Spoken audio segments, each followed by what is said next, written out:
রাসূল কিভাবে মানুষের সাথে ভালোবাসা মোহাব্বত কথাবার্তা বলতেন সব কিছু আমরা জানি, ঠিক কিনা? শুধু আমল করি না, কি শুধু আমল করি না, সেই অনুসারে আমল করতে হবে। ওই কিয়ামতের ময়দানের কথা স্মরণ করো, ফাআম্মা মান আ'তা ওয়াত্তাকা।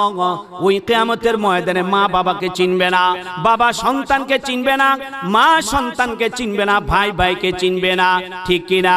ইয়াউমা ইয়াফিরু মারউ মিন আখি ওয়া উম্মিহি ওয়া আবি ওয়া সাহিবাতিহি ওয়া বানি। ভাই ভাইকে চিনবে না। কিয়ামতের ময়দানে আব্দুর রহিমের ভাই আব্দুল করিমকে ডাক দিবে, ও বড় ভাই করিম ভাই, আপনি কোথায় ছুটছেন? বলতেছে, আমার তো দুনিয়ার মধ্যে কোনো ভাই ছিল না, আমার তাড়া আছে, আমি একটা কাজে যাই। এমনি ভাবে মাকে ডাকবে সন্তান, মা মা। সন্তানকে মা বলবে যে আমার তো জীবনে কোনো বিবাহ হয় নাই, আমার তো কোনো স্বামী ছিল না, আমি কিভাবে সন্তান দিব, আমার কিভাবে সন্তান হলো?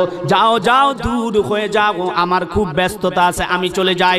এমনি ভাবে বন্ধু বন্ধুকে চিনবে না, ভাই ভাইকে চিনবে না, স্বামী স্ত্রীকে চিনবে না, মা বাবা সন্তানকে চিনবে না, ঠিক কিনা?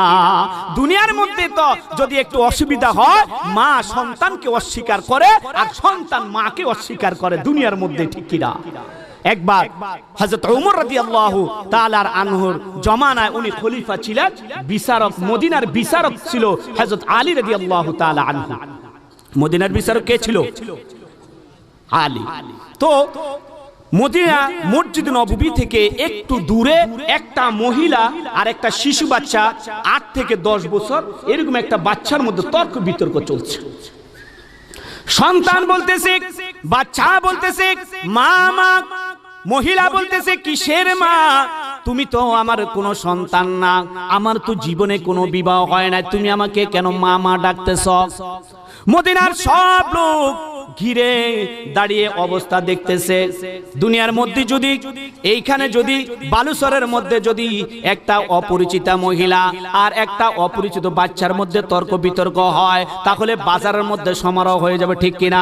সব মানুষ ঘিরে দেখবে, কি ব্যাপারটা কি? বাচ্চা মা ডাকতেছে, মা বলতেছে সন্তান না, এটা তো একটা রহস্য, ঠিক কিনা? মদিনার লোকেরা বলতেছে, এই মহিলা, তোমাকে এই বাচ্চা মা মা ডাকতেছে, তুমি অস্বীকার করতেছ, বুঝতে পারতেছি না।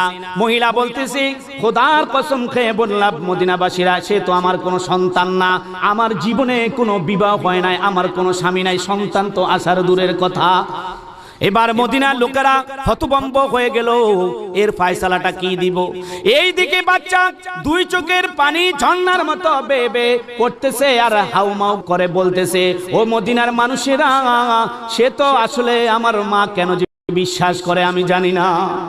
এবার মহিলা বলতেছে, এই মদিনার লোকেরা, বাচ্চাটা অনেক চালাক, সে অনেক দূর থেকে আমাকে ফলো করতেছে, আমার কাছে যে পুটলিটা দেখতেছ, এই পুটলির মধ্যে কিছু কি আছে, কিছু স্বর্ণ মুদ্রা আছে, এই পুটলিটা নিয়ে দূরে চলে যাবে সে, আমি যদি দূরে যাই, এই জন্য চালাকি করে সে আমার সন্তান শাস্তে চায়। বুঝতে পারছেন কিনা? মদিনার লোকেরা মহিলাকে আবারও বলতেছে, শিশু বাচ্চা তো মিথ্যা কথা বলতে পারে না, এই মহিলা তুমি সত্য কথা বলো, আসলে কি তোমার সন্তান কিনা? মহিলা বারবার বলে, আমার সন্তান না, আমার সন্তান না। এবার মদিনার লোকেরা একটা রহস্যর মধ্যে পড়ে গেল এবং মদিনার কয়েকজন সিদ্ধান্ত নিল, চলো আলী দরবারে চলো। আলীর কাছে গেল, আলীর কাছে গিয়ে বলল, হে আলী, মদিনার বিচারক মসজিদ নববী থেকে একটু দূরে একটা মহিলার বাচ্চার মধ্যে একটা তর্ক বিতর্ক হচ্ছে, মানুষ খুব ভিড় করছে, সিদ্ধান্ত কি হবে? এখন বাচ্চা তো কান্নাকাটি করতেছে, এটার বিচার কিভাবে করব, ফয়সালা কিভাবে করব? হযরত আলী সেই মজলিসে চলে আসলো মসজিদ নববীর কাছে।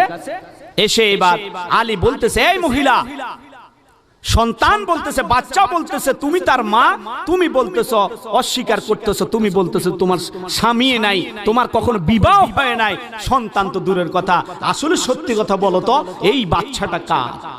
মহিলা বলতেছে, কার আমি তো জানি না। হযরত আলী বলতেছে, তুমি অস্বীকার করতেছো, বাচ্চা বলতেছে তুমি তার মা, ব্যাপারটা তো বুঝলাম না, আল্লাহকে সাক্ষী রেখে বলো, খোদার কসম খেয়ে বলো আসলে কি সত্যি কিনা। মহিলা বলে, হে আলী